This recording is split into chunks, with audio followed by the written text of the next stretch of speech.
একসময় বাংলাদেশের ক্রিকেট মাঠে ছিল এক নীরব কিন্তু গুরুত্বপূর্ণ ভূমিকা, বল বয়। আজ যাদের নাম উচ্চারিত হয় শ্রদ্ধা আর গৌরবে, তামিম ইকবাল, মোহাম্মদ আশরাফুল, শাহরিয়ার নাফিস, মোহাম্মদ শরীফ, তাদের অনেকেই একসময় এই বল বয়ের দায়িত্বই পালন করেছেন।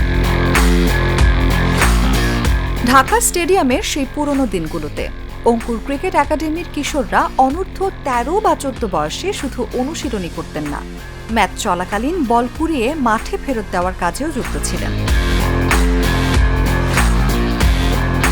৯০-এর মাঝামাঝি থেকে ২০০০ সাল পর্যন্ত তারা ঢাকা স্টেডিয়াম ও বিভিন্ন আন্তর্জাতিক ম্যাচে বল বয় হিসেবে কাজ করেছেন। সেখানেই দাঁড়িয়ে তারা দেখেছেন mini world cup, Asia cup কিংবা ভারত পাকিস্তানের মতো বড় ম্যাচ। এই বল বয়ের ভূমিকায় তাদের ক্রিকেটার হওয়ার স্বপ্নকে আরও তীক্ষ্ণ করে তোলে।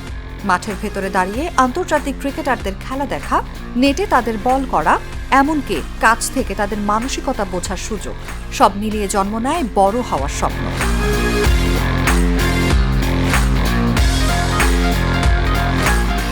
মোহাম্মদ আশরাফুল এক সাক্ষাৎকারে স্মরণ করেন, মাত্র ১৫ বছর বয়সে তিনি নেটে ওয়েস্ট ইন্ডিজের কোচ ফিল সিমন্সকে গুগলি দিয়ে চমকে দিয়েছিলেন। সেই মুহূর্তই তার আত্মবিশ্বাসকে আরও বাড়িয়ে দেয়।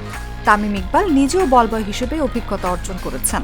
পরে তিনি বিসিবির সভাপতি হয়ে আবার সেই ঐতিহ্য ফিরিয়ে আনার ঘোষণা দেন। তার মতে, বল বয় প্রথা তরুণ ক্রিকেটারদের মানসিকভাবে তৈরি করে, স্বপ্ন দেখায় এবং বড় খেলোয়াড়দের খুব কাছ থেকে শেখার সুযোগ দেয়। নিউজ ডেস্ক, জাগো নিউজ।